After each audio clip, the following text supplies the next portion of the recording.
So the Spurs, they take game 6 in dominating fashion. They win game 6 by 27 points.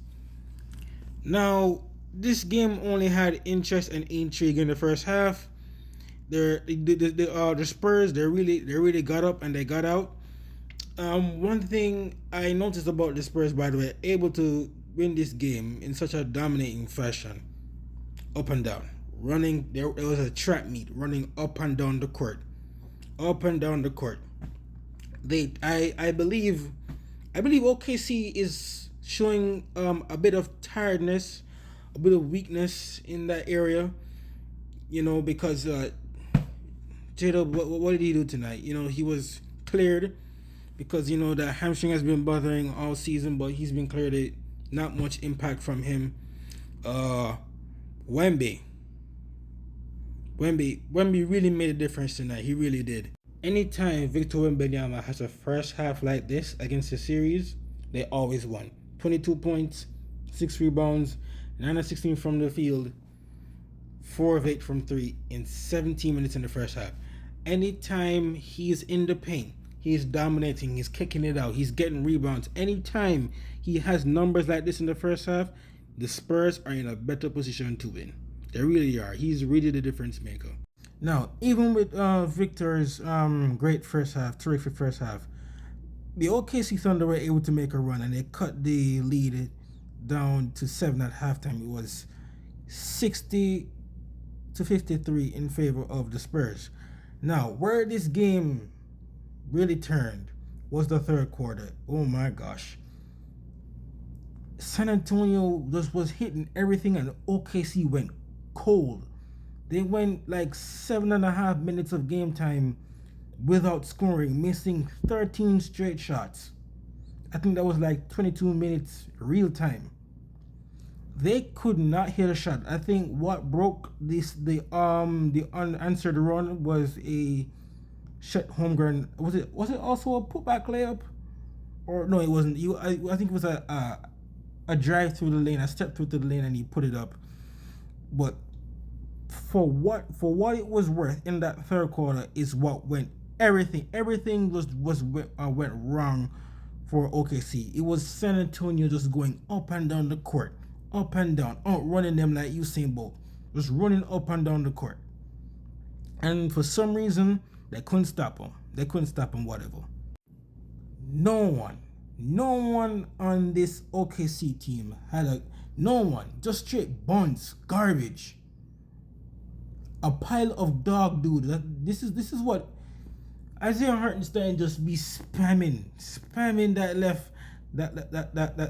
left floater. That's the only shot he has. And shit, Holmgren, bro, this man is getting paid $239 million. The 5-year $239 million contract, and you put up 10 points in a game where you can go back to the NBA Finals? What I've been saying this the entire series. What does Lou Dort do? This man has been useless this entire series. This man has been garbage. 2 of 11, 1 of 9. This man does nothing on the basketball court. Nothing. Jared McCain, there was this foul. I think it was in the third or fourth quarter. He is driving by Stephon Castle, but Stephon Castle kind of reaches in, but I don't call that.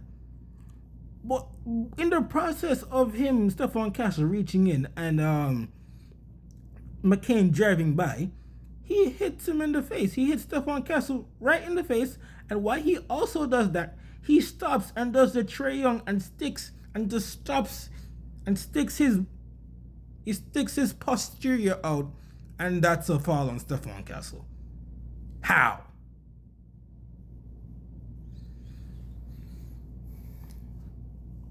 Just straight garbage. Alex Caruso, 7 points. Jalen Williams doing nothing. Bro, and the MVP, 15 points, 6 of 18. Yeah, I've said it and I've said it again.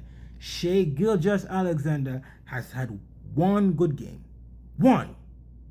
And that was game 2. One. The Spurs, in particular Stephon Castle, has this man in jail.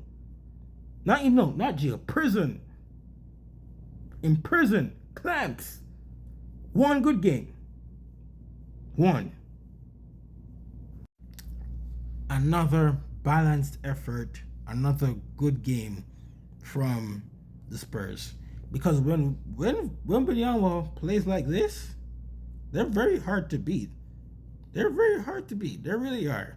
Devin Vassell, you talk about someone who is not afraid of the moment, talking his ish to I'm not Wemby to Shet Holmgren. I think did he block his shot? Jumped like he had spring in his legs and just blocked his shot and started talking all kinds of trash. Hit all his threes. Well, that's the only shots he took. Stephon Castle. Finally, not too many games with the turnovers. I know he had 3 last game, but it also matters when you turn the ball over. 17 points, 50% from the field. He didn't hit his threes, but didn't matter.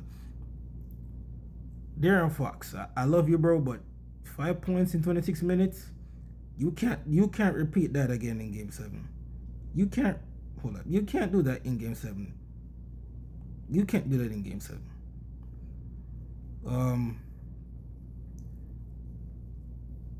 Not too much from the bench, but it didn't really too much matter. Keldon Johnson, finally.